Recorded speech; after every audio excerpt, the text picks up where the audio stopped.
And I'll be sitting in the back. Yes. Easily. Neurodev. So, once again, Dr. T, and I get the easy job because I don't have to actually introduce her, but I want to thank Nicole for coming. She's doing 4 presentations at this conference, which is an enormous workload, and she's supervising 2 studies, and I don't know, you're going to help with the dishes after too, right? Thank you very, very much. I'm not very good at it. So, I want this session to be, for us to be able to talk and ask questions. My specialty is in neurodevelopment, and I've been working with children and young adults and the whole spectrum for many years, and I just wanted to, I think one of the things when families come to this conference, especially if you're first-time families, there's a lot of terminology and other psychological terms and all these things that are kind of thrown out at you. And so the goal of this session is really to talk a lot about what some of these things are and how we evaluate them and to answer questions about them, and from all the way, from birth to adulthood. If you are an expert psychologist or, got it all down in terms of, the schools and neurodevelopment, then Sophie's session next door is a lot more scientific and probably has more information for you. So I just want to make sure you guys, I'm not offended if as we start going through things, you say, this is kind of more basic than what I need right now, and then if I see you leave, I will totally understand. I would love to be next door also listening to Sophie's session too. So what I wanted to do, when I think about kids with X and Y variations, I usually think about them in kind of chunks of age groups. And obviously, there's fluidity here, and each individual is different. But I kind of think of our evaluations as, okay, let's think about the birth to 5-year age group. Then we're going to think about more the school age, 5 to 10 and 5 to 12. Then we're going to think about adolescence, and then we're going to think about young adulthood. And that the issues that come up during those different times are a little bit different. And so that's how I've kind of divided this. And we'll go through and talk about each of these areas. Does someone mind closing those doors back there? Because I just hear a lot of chit-chat outside.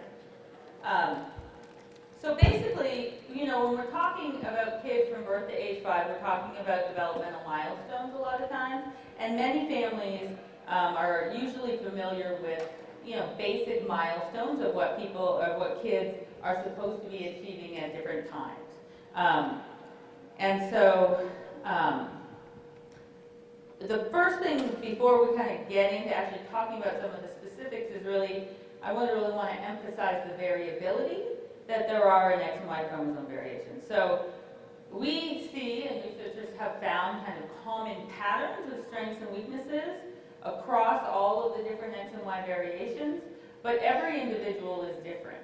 And there's variability at many, many levels. There's definitely variability within each condition in terms of, one individual having, if you think of cognitive abilities, if you think of speech and language abilities, if you think of occupational outcomes, there is a broad variability within each condition, and then obviously within all of the conditions as a whole. I think it's always really important to remember that other genes and other factors on other genes contribute to this variability as well. It's not just all those other genes and chromosomes, but also the environment you live in, the community you live in, the exposures you've had, positive and negative, in terms of what kind of outcomes end up being, whatever that term actually means, right? And so, so I think this is really important.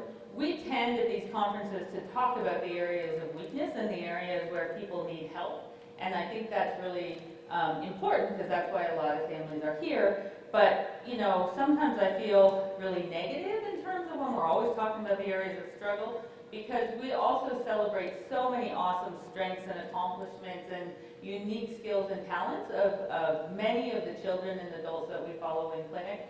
And I don't want to minimize any of that either. So we're going to talk about the challenges and the things we evaluate for, but I also just want to make sure everyone knows how much we celebrate all the positives and the cool accomplishments that so many of our patients achieve. Okay, so now we're going to talk a little bit about kind of this early period. Who has a kid? Who in here has a childbirth age 5? Okay, so this is I want to just make sure I'm talking to an audience that this is relevant for also. So basically we know that in terms of milestones, kids with X and Y variations are at risk for developmental delays, and we break these often up into domains of speech and language development, motor skills development, cognitive development, and social development. Speech and language development is the one area that is most commonly affected in X and Y variations. The prospective studies that were done in the 70s and 80s, where they basically took babies who were born, screened all of them at birth, found the individuals with X and Y variations, and then followed them into young adulthood.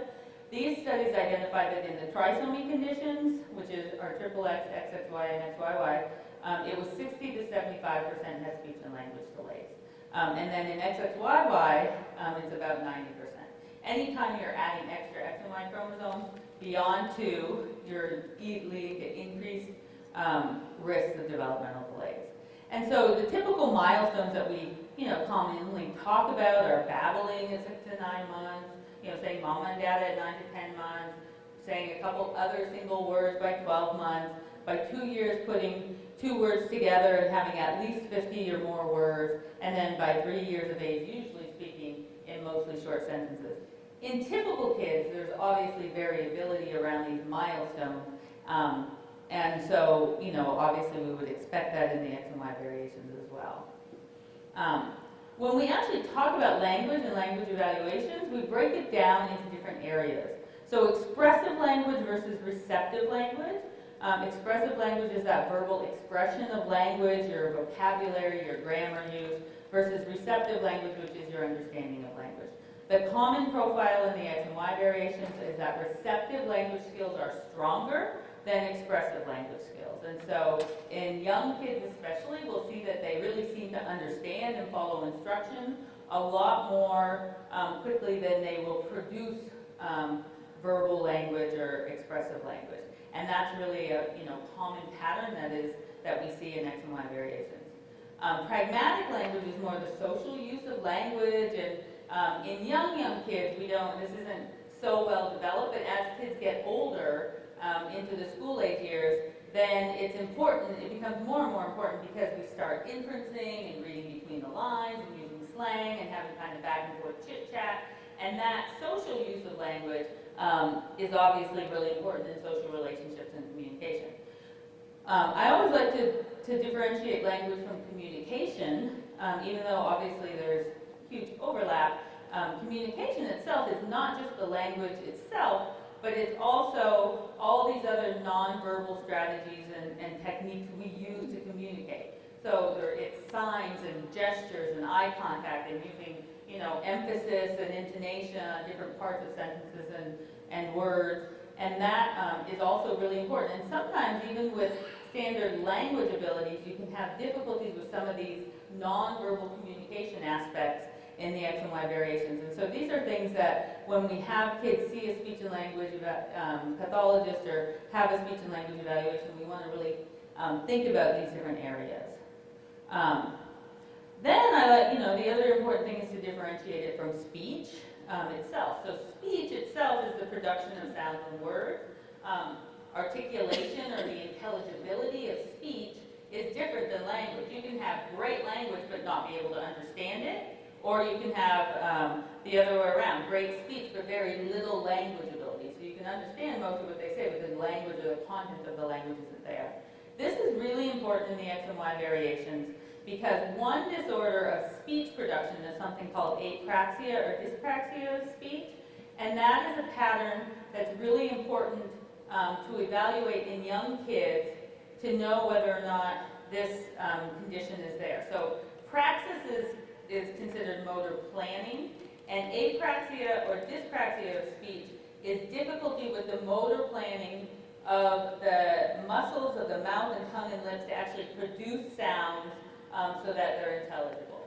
So what we often talk about is kind of a disconnection from your brain, which knows what it wants to say, to planning and being able to communicate that message to the muscles of the tongue and the mouth. This is, you know, sometimes people ask, well, what's the difference between apraxia or dyspraxia? Many times they're used interchangeably. Apraxia usually means the absence of, and dyspraxia means like the partial absence of. So technically, dyspraxia is supposed to be milder than apraxia, but a lot of speech therapists and other people will use them kind of interchangeably, or they'll use one, but you know, also mean the other.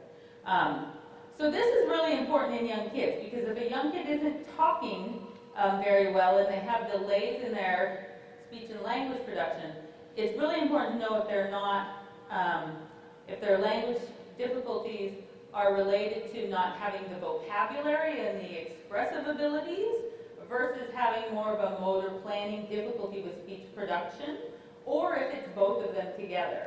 And the reason why this is important is because there's different strategies that speech therapists will use to treat each of these pieces separately. And so, you know, the therapist who's evaluating the patient needs to know how to identify these differences when they're doing the evaluation, and also how, then obviously if therapy is needed, how to treat the differences. And so that's just, you know, again, some of the ABCs or some of the lingo that I think is really important. Praxis, again, is motor planning, and so it's motor planning difficulties in speech production. We then kind of move into, and I'll talk a little bit more about kind of our recommendations for developmental evaluations and the different therapists and pieces as well. So motor skills development, we split into mostly gross motor skills and fine motor skills. You can see there the milestones from a baby who's an infant going all the way through a year of life, where the typical developmental milestone is walking independently. Fine motor skills are then more, you know, your fine motor skills in terms of your fingers and hands and use of your digits that way. And then another aspect of motor skills is motor planning or motor praxis. And so again, we call this praxis. It's similar to the apraxia or verbal apraxia or dyspraxia that we talked about. But kids with X and Y variations can also have difficulties with motor planning of their you know, global motor movements too. And so sometimes that's called more global apraxia or just motor apraxia or dyspraxia. These pieces are usually evaluated mostly by physical therapists and or occupational therapists. And obviously, in any delays in these areas, then therapy is going to be important for them as well, targeting the areas of difficulty. Motor skills delays are not as common as speech and language delays, but still in the prospective studies, it was about 50% of kids with trisomies had motor skills delays, and in the XXYY, it was more closer to 75%. So this is another area that's really important to monitor in early development. Social development is obviously another area that we watch for because development of social skills is clearly important as they get older. And so here you can see kind of just some of the milestones, again, that physicians and primary care providers will be screening for and looking for as kids get older. Some of the important overlaps here is that we do know that social difficulties and risk for autism spectrum disorder is slightly higher in children who have X and Y chromosome variations, and so monitoring these early aspects of social development is important, so that if there's difficulties identified, then we can make sure to get them into the right evaluations and the right therapies. In XXY, it's about 5 to 10% of identified cases fall on the autism spectrum. XYY is higher, about 30%. Trisomy X is the same as XXY, about 5 to 10%. And then in our boys with XXYY, about 50% eventually end up meeting criteria for autism spectrum disorder. These overlaps with autism are good and bad in a few ways. Autism is much better known than X and Y chromosome variations. If you told someone that your son or daughter had autism, they'd say, oh, they know what that is now. If you say, you know, they have trisomy X, they would look at, you know, often look at you and go, what is that? And so as long as the kids meet the criteria for some of these more behavioral diagnoses like autism spectrum disorder, and we think that applying that diagnosis is going to be helpful for them in terms of services or supports or programs that they're eligible for, then I feel like it's important to apply that diagnosis so that it kind of describes the difficulties the child might be having and makes them eligible for services that would be helpful. For autism screening, primary care providers are supposed to do this at 9 months of age, 18 months of age, and then 24 to 30 months of age again. And they do this through a variety of questionnaires where they ask you about aspects of social development using things called the MCHAT or the SCQ, and basically a lot of questions about how interested they are in social interactions. Do they share things that they enjoy with you? Do they make eye contact? Do they point? Do they gesture? Do they imitate? How do they play? And use all that information together to determine if a broader autism evaluation is needed. When patients come, when we get new babies who we know are diagnosed either prenatally or diagnosed in the early ages, we get a lot of questions about, well, when should I be doing evaluations and what should we be doing and how are we going to make sure we know when they're going to need to be in therapy? So basically what we always recommend is, you definitely are going to have developmental screenings and evaluations by your primary care provider, your general pediatrician, in the first year of life, right? They should be asking questions and doing screening at 2 months, at 4 months, at 6 months, at 9 months, at 12 months. Every time you go to that primary care provider for immunizations and checkups, they should also be doing developmental screenings and asking questions and doing exams to look for motor skills and tone and all those different things. Even though general practitioners do a really great job with this, usually, I still recommend more formal evaluations when we know kids have X and Y variations because those screening measures are meant to screen for difficulties, but they're not meant to look for difficulties when you know the risk for those problems is there. And so those screening measures will pick up kids who are more affected, but my feeling is if we know that our children with X and Y chromosome variations are at risk for having speech and language problems, I don't want to wait until they're 2 standard deviations or in the failure range before we're going to start to screen and start therapies. We want to see it as soon as we start to see them falling off because we know that that risk is there and we want to, really be aggressive about it.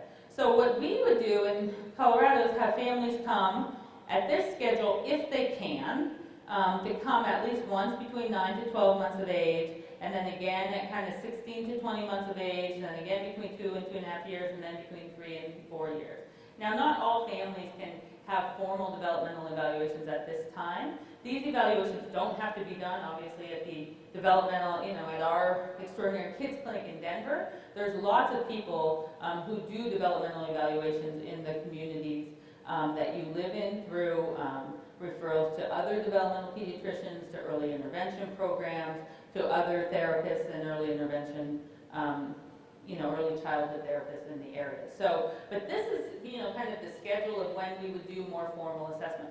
Formal assessment is then working directly with the child to elicit speech and language, to observe and watch their motor skills, to feel their tone, to really see how they're doing things, versus just a checklist of what you say you're doing at home, they're doing at home.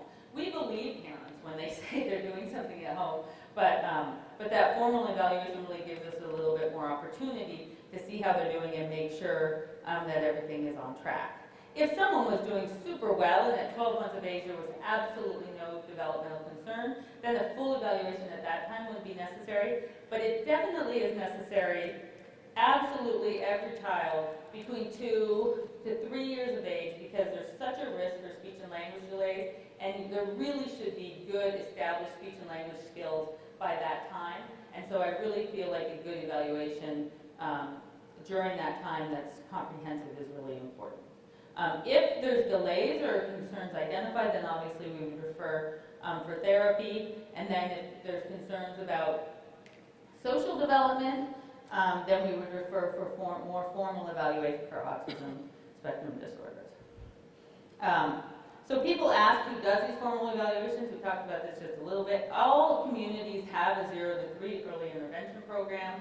These are funded by the government. It's part of our special education law. And they are supposed to provide therapies, usually in the home, unless you prefer not to, if delays are identified.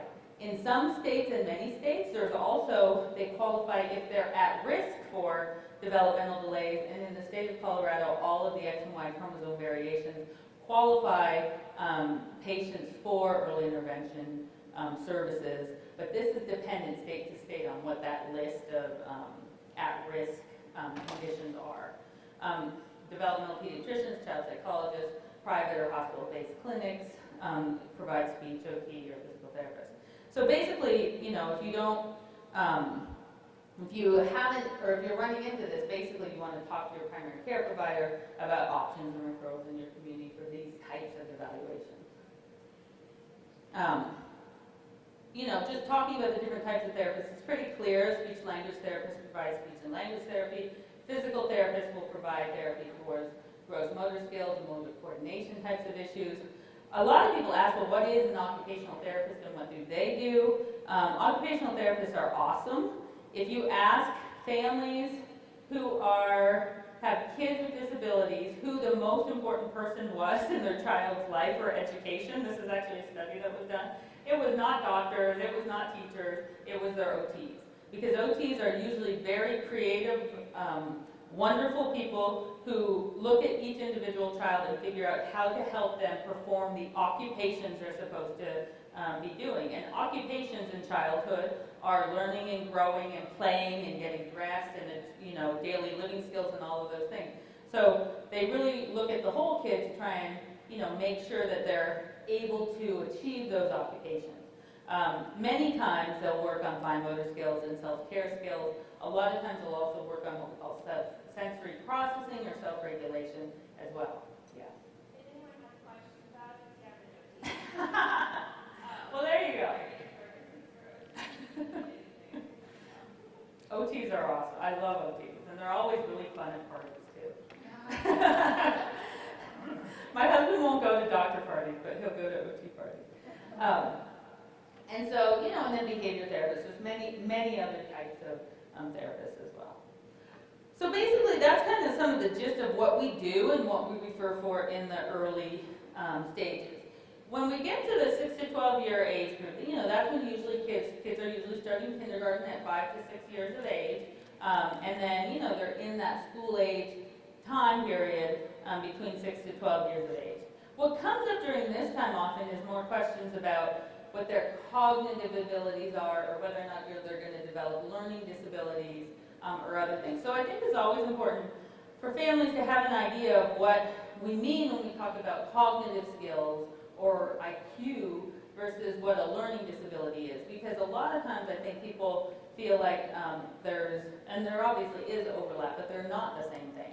And then you're going to hear a lot about executive functioning skills probably at this conference. And I'll talk about this a little bit more in the adolescent group, but basically executive functioning skills are your frontal lobe functions. Your executive of the brain is the one that directs all the important pieces of your actions and your thinking and problem solving.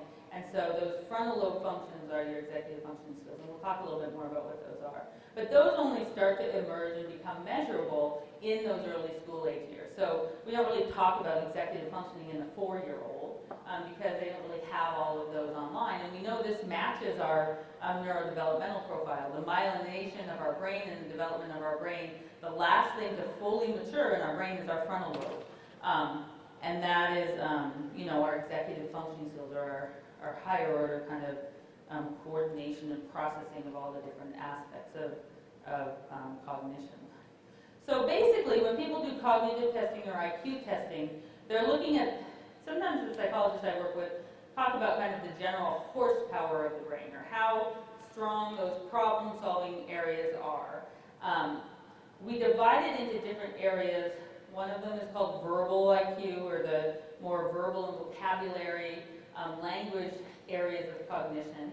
Then we have performance or visual spatial IQ. These are, you know, solving puzzles and patterns and manipulating objects in space in your brain and being able to do all those types of things.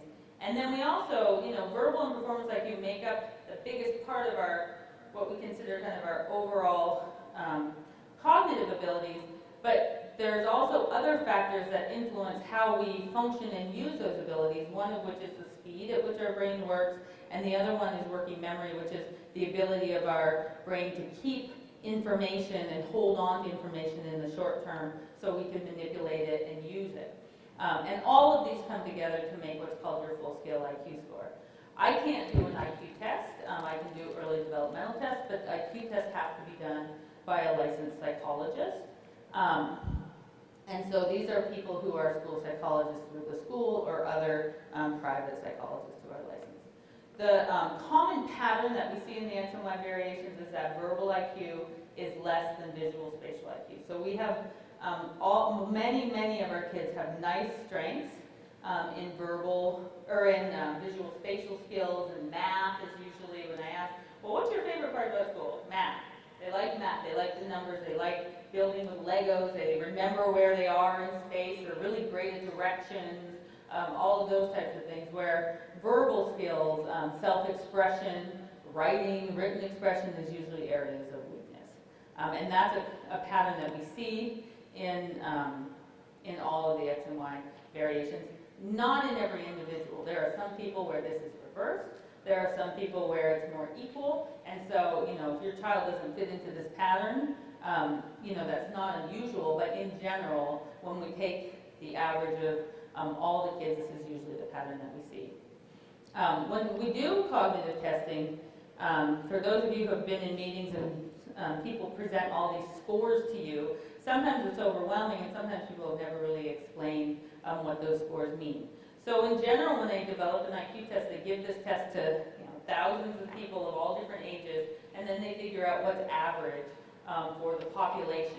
And so that average number, or that average answer is considered 100. And then the standard deviation is set to be 15, so that 85 to 100, or 85 to 115 is considered, you know, one standard deviation around the mean, and then two standard deviations around the mean is from 70 to 130. Anytime you're beyond two standard deviations from an average, then it's considered either it's considered an exceptional case, even if it's low, then a disability, or high, then usually gifted or outstanding. And so so that's the normal curve. You can draw a normal curve around any aspect, not just IQ. You can do a normal curve of height. You can do a normal curve of any variability that there generally is in anything you can measure on a scale. This is a graph I like to show that shows the overlap of IQ scores and the normal curves in a sample of boys who have XXYY compared to a sample of controls. And I really like this because it shows you there's variability in everything, right? And so there's variability around your standard curve of 100 in your XY or your control group. And then you're going to see patients with XXYY who, even though on average their IQ is lower, there's a lot of overlap with that general population. And so this is, I think this is really important to show because even though we talk about, oh, the mean IQ score is lower, I want everyone to always picture that variability around that because, one mean IQ score does not define a person or does not define a population. There's a lot of variability within it. This is the same kind of idea that we see with XYY, XXY, and XXX. And so basically, when we look at this, XYY generally cognitively is a little bit less affected because there's less genes on the Y chromosome associated with brain development than there are on the X chromosome. So your X chromosome is packed with genes that are involved in brain development. The more dysregulation you have of those genes, the more likely you are to have cognitive differences. So this is in samples of kids who were identified at birth. Sometimes the data in other papers is a little bit different than this, showing XYY being more affected than XXY because a lot of the research papers more recently don't have the advantage of having this newborn sample that was identified, and a lot of the boys with XYY that we see in clinic and include in our research studies tend to be a little bit more affected developmentally than in XXY. So then in school age, the other things we come into are difficulties with and concerns related to literacy or learning.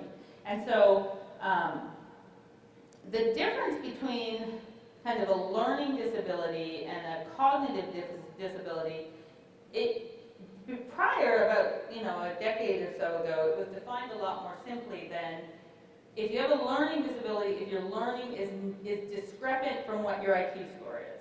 So let's say your IQ score is 100, it's totally average, and you're in 3rd grade, but you're reading at the 1st grade level. So that's obviously discrepant from where you would expect someone in 3rd grade with an average IQ to be reading. And so I still think that's an easy way to think about what a learning disability is. A learning disability is you're not kind of reaching that potential for what you would think someone would be able to do based on their problem-solving abilities, because you have a deficit somewhere in that learning system that's preventing that.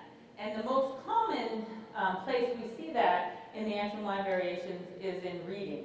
And in many cases, if you start to look into why reading, why those kids with reading disabilities are having a hard time, it's not that they don't understand the concept of reading. They're having a hard time breaking down the words into different phonemes and really understanding that phonemic awareness and the place that, how all those different pieces of words fit together to make whole words, to read fluently, so that instead of, eventually after we learn to read phonetically, we start putting it all together and being able to be much more fluid. And a lot of times that fluency in X and Y variations is affected. And then there's, reading, that's a little bit higher in terms of reading comprehension. So even though you might be able to read each word separately and understand what they mean, putting it all together and reading the sentence and getting the gist of what that sentence means is harder. And so there's many places along the way of the reading pathway where things can break down. And when those break down beyond what you'd expect, then that's called a learning disability. We know language-based learning disabilities are present in about 75% of individuals with X and Y variations. And so that's really common, and literacy and reading is a big area where we see issues. I think it's always really important to talk about what the terminology that we use. Language-based learning disabilities means there's a learning disability in the language domain. That overlaps a lot with, and is a big umbrella for then reading disabilities and written expression disabilities. Reading disability itself has, like I was kind of describing, many different areas where things can be breaking down to cause that reading disability, but any reading disability is called dyslexia. And so psychologists will use the term dyslexia to mean a reading disability. In layman's terms, a lot of times people will talk about dyslexia as mixing up letters or seeing them, seeing letters backwards. And that's not the way that it's used in psychological research and literacy types of literature. And so I think it's just really important. If you see the term dyslexia being associated with X and Y chromosome variations, it does not mean that the child is necessarily reversing their letters and needs vision therapy. It means that they need a good formal reading evaluation. If someone says they're worried about dyslexia in your child, you want to have a good formal reading evaluation by a reading specialist or a neuropsychologist, someone who knows about learning disabilities.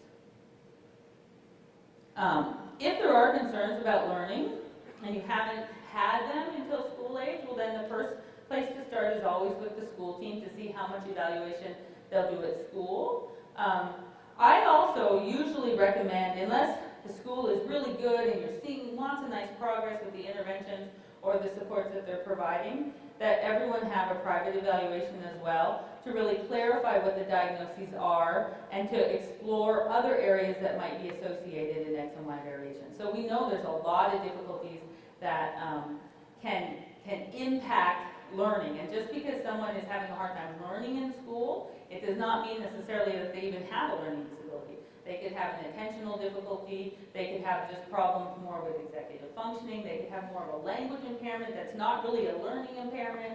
And so, not all learning difficulties are necessarily true learning disabilities. And so having someone who understands all these different aspects of the complexities of, what can happen in brain development in X and Y variations is important. It doesn't mean it has to be someone who absolutely knows everything there is about Klinefelter syndrome or trisomy X or XYY, but it needs to be someone who knows about neuropsychology and who knows how to differentiate attentional problems from reading problems, from social emotional types of difficulties or other such things. Another term that a lot of people will hear and that's becoming more and more important in our disability literature is something called adaptive functioning. How many of you guys have heard about what adaptive functioning is? So this is something that really means your overall skills in day-to-day life. So how someone is doing overall in communication, daily living skills, which includes things like self-care, living in the community, you being able to use money, get around, transportation, safety, your home living skills. Can you cook on your own? Do you clean on your own? How much you can work and if you can work and maintain yourself or work and make some money, social functioning, and then motor skills and mobility. Adaptive functioning is not always, it should be generally and usually correlates with your IQ score.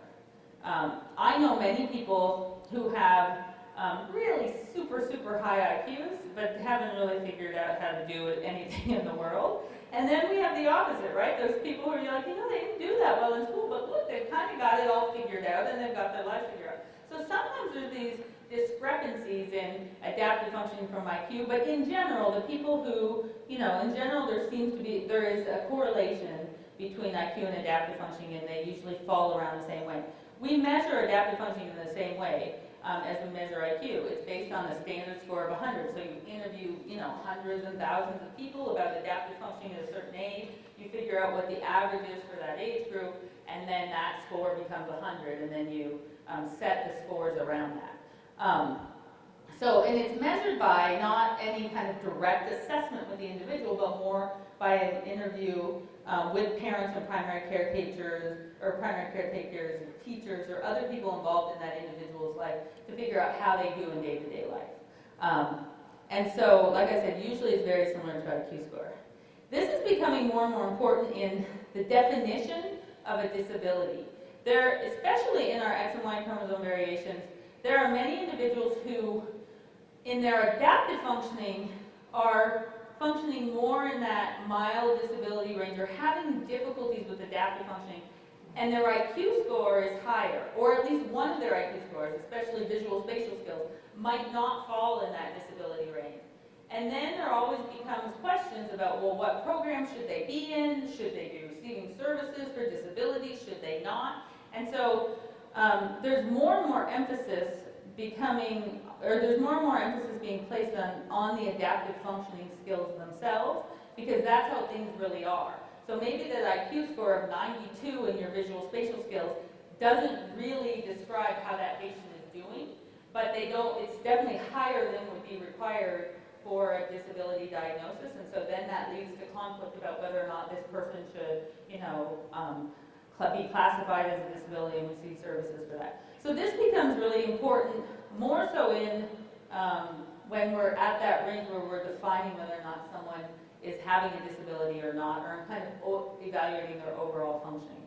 We tend to see a gap between IQ and adaptive functioning in many of the X and Y variations, because there's a lot more that goes into adaptive functioning than just IQ scores. So, you can have your cognitive abilities or your problem-solving skills, but then you also have to think about all those other pieces that can be affected in X and Y variations, such as executive functioning and attention span and any social and emotional types of difficulties you're having, or language difficulties that you're having. And so all of those then can kind of chip away a little bit, depending on how much they are, in terms of what that overall adaptive functioning score. And so we do a lot of work along the way to just make sure we're monitoring and documenting adaptive functioning scores.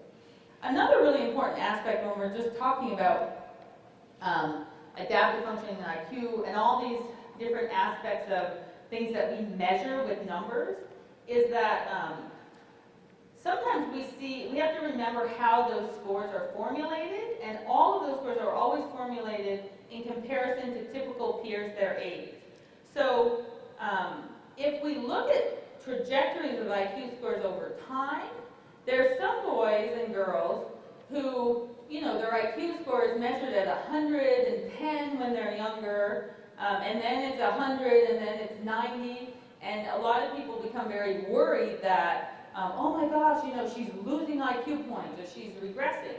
And if you think about that, it's always really important to look at, definitely if they are losing skills, but the way that the scores are made are always compared to typical peers. So if you have a trajectory of typical peers that's going like this in terms of what their skills are, and then your son or daughter's skills are increasing, but they're not increasing at the same rate as peers, then the relative score to those typical peers is going to go down. So decreasing IQ scores, well, we want to know about that and obviously look into it. It's often expected in some ways, and I think people don't prepare families for that when we start looking really carefully at scores, because in many areas, if a child is having difficulties and they're not keeping up with peers, then their score is going to go down. And so that's something we always really look at carefully to make sure, are they actually making gains? Because you can make a lot of gains in school or in what those skills are, but if they're not at the same rate as peers, then it's going to look like the score is going down. So we always look at what we call the raw scores are, or actually what their actual skills are, to make sure they're meeting goals and reaching their own milestones.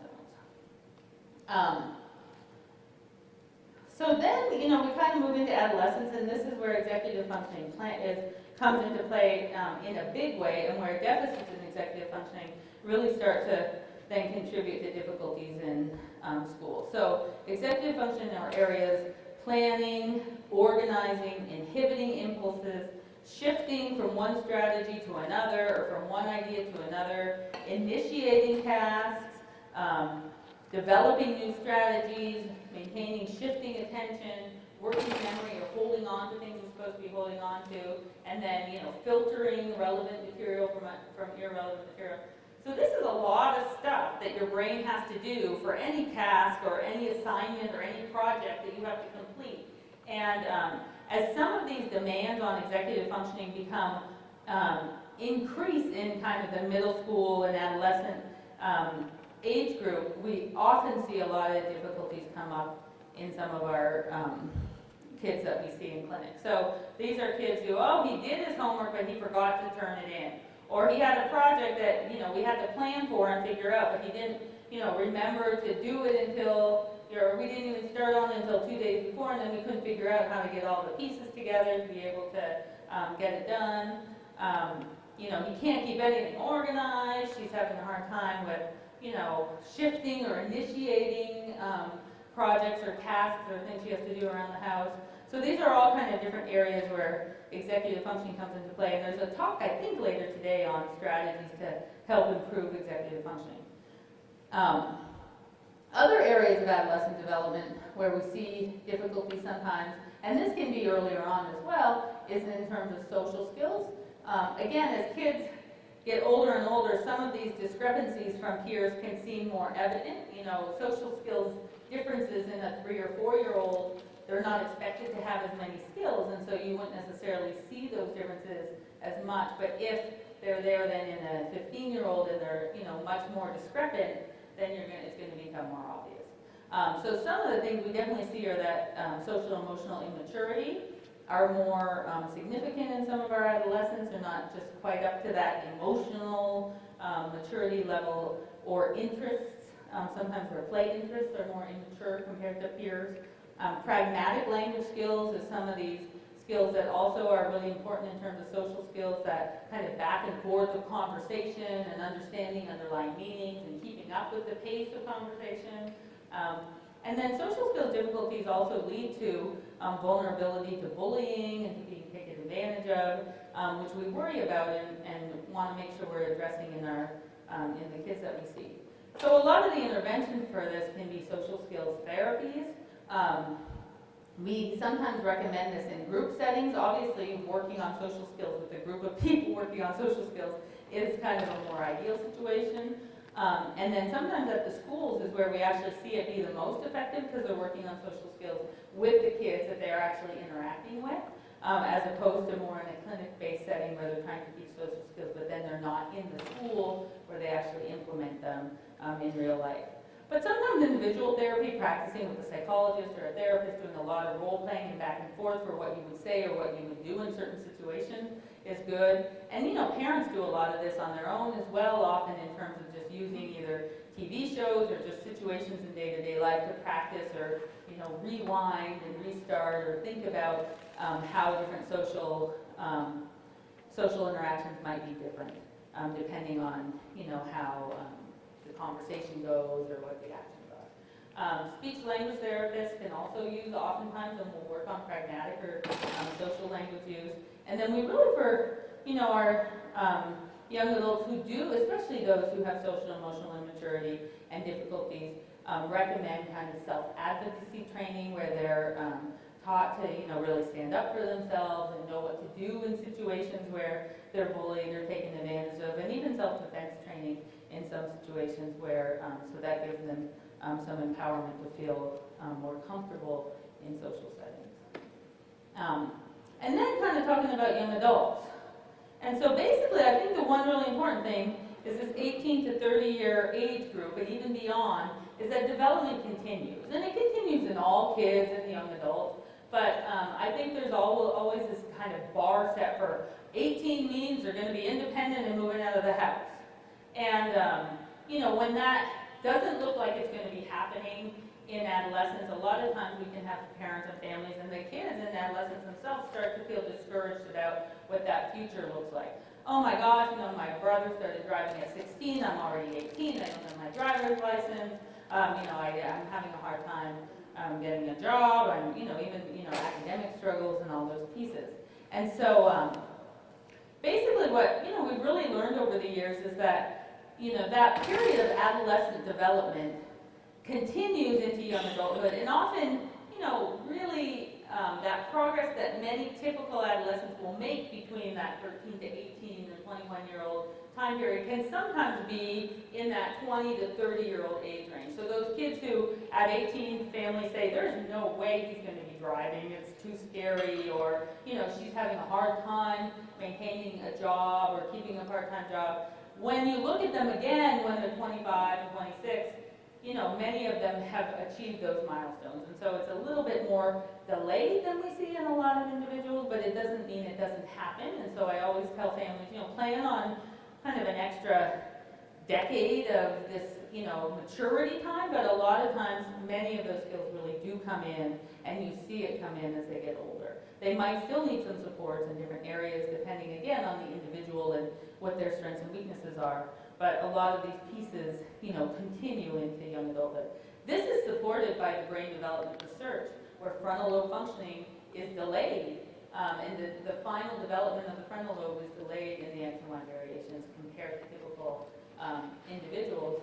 And so, it really goes along with the biological research also. There's lots of variability in young adulthood and adult outcomes, and again, I kind of say that, what are any of our outcomes here? But we talk about outcomes a lot. And, I treat so many kids in our clinic who are, on paths to be professionals and went to universities and did great things. So if you're the parents of, a young kid and you're like, oh my gosh, they're talking about getting their driver's license, there's as much variability in these X and Y variations as there are in your high school graduating class. But we do see patterns of strengths and weaknesses, and some of the pieces and the people who come here for supports and the common supports that individuals need are what we're talking about. So I don't want anyone to feel discouraged, oh my gosh, what's going to happen? There's a lot of variability, and we just want to make sure everyone gets all the supports that they need as they grow up. This is our team approach in terms of we look at all of these things when we evaluate individuals, depending on what age they are, and really try and get them all to understand how all of these different aspects are contributing to that one whole child, so we can make sure to develop a treatment plan and recommendations for that child. The other piece we didn't talk a lot about in here is the medical pieces, but obviously if there's any medical issues, including primarily the testosterone or endocrine issues, but sleep disorders, seizures, thyroid issues, other types of medical problems, those can play an important piece in there too. So how do all of these kind of ABC or alphabet soup fit together to help me understand my son or my daughter? And this is the answer. This is a joke, no one copied this down. But basically, you know, a lot of times there is this kind of alphabet soup, or families want all these terms and these things, and you know, and it is. And so basically, you know, your child is still always your child, or the adult is always still the adult. But there's a lot of different aspects in here that are important. So basically, if, let's say, this was a child who had XXYY, the way that I always describe it is XXYY or XXY or trisomy X, you know, XYY, is the medical genetic diagnosis.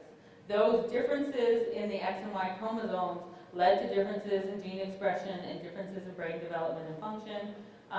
Most neurodevelopmental or learning or behavioral difficulties are caused by these differences. Obviously, there's other factors in there too.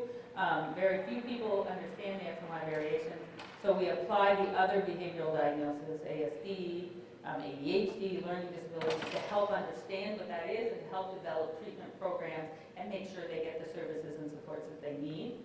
Sometimes we'll find that those treatments don't quite fit because they were developed for a more general ADHD audience or a more general autism audience, so we have to, you know, tweak what we do with those diagnoses for the individual. And that's it. So, I'm happy to take questions. I don't know, what time is it? Is it past lunchtime? Okay. So if anyone has questions or wants to ask questions, I'm here, and I'm happy to answer anything. Yeah. But anyone who wants to go to lunch, feel free.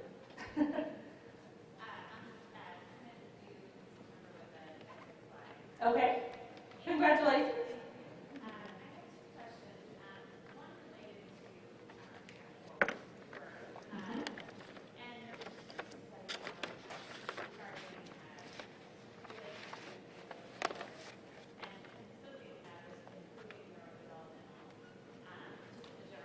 Right.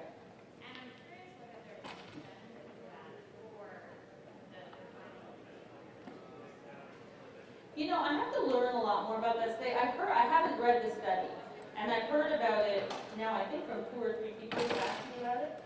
So let me read it and understand it. I think theoretically the idea is that there's ongoing and sustained blood flow that hopefully is not causing any neurodevelopmental damage during the birth and process, the timing right after birth, so that, you know, the great and wonderful environment of neurodevelopment that you've provided inside is not kind of cut off abruptly.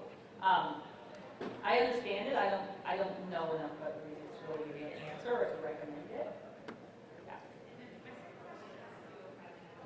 Yeah. You brought it to bilingual, and I don't know if that would be harmful for our XXY boy. In general, what I say to families is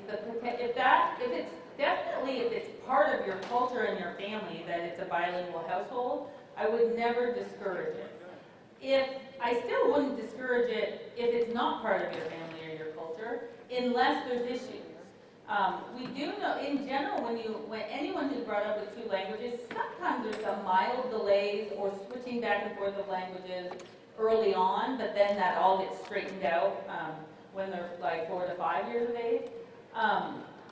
If there's more significant speech and language delays, and you're not primarily speaking English in your home, and you're trying to teach them Spanish or another language also, that's where I would say sometimes, you know, hold off if it's not a natural part of their environment, and make sure they're getting the English down first.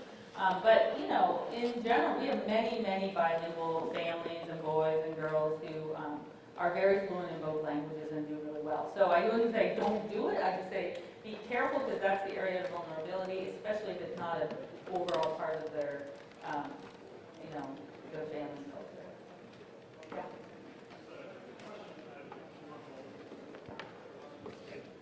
I have a 15-month-old son with XXY, and just wanted to see from a developmental perspective what your opinion was on sign language in helping them with their expressive language. Yeah, I think it's great.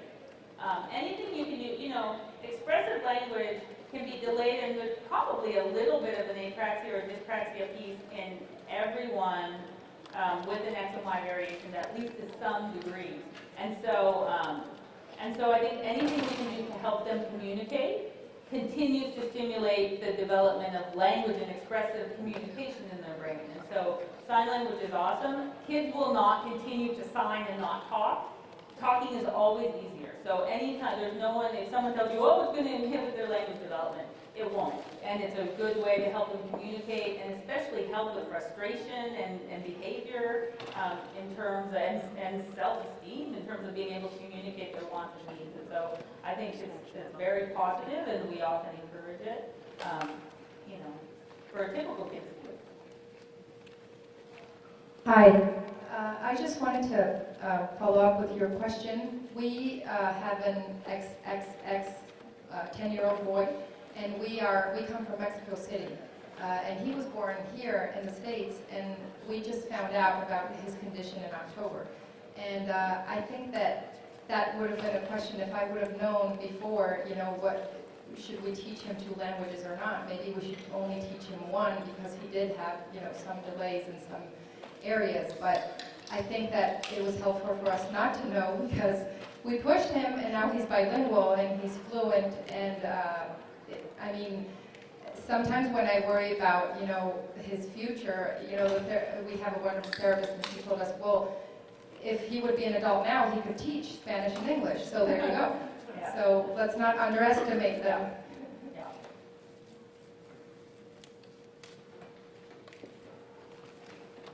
So I think there's supposed to be support group meetings too. So let's take like 1 or 2 more questions and then make sure if anyone has other questions, I'm happy to answer them outside. On the science team lines is the sign language. What about augmented communication? My son has 48 XXXY and he's 2.5 and he has about 3 words. Yeah. Very bright child, is clearly not talking. His speech therapist is really starting it now, even though it's a little bit early. Yeah, I think it's great. Again, anything you can do, augmented communications help build language, and language structure in your brain. And so, again, they'll talk when it comes in, and if it comes in, a lot of times we see, much more significant apraxia and language delays in kids who have XXYY or XXXY, and then language comes in later on. And so the more foundation you built for that with other strategies, the better off I think they are in the end. And again, behaviorally, it makes a huge difference if someone can communicate.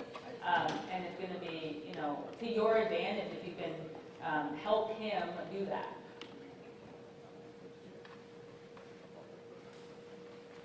Okay. Well, have a great meeting. Thanks, you guys.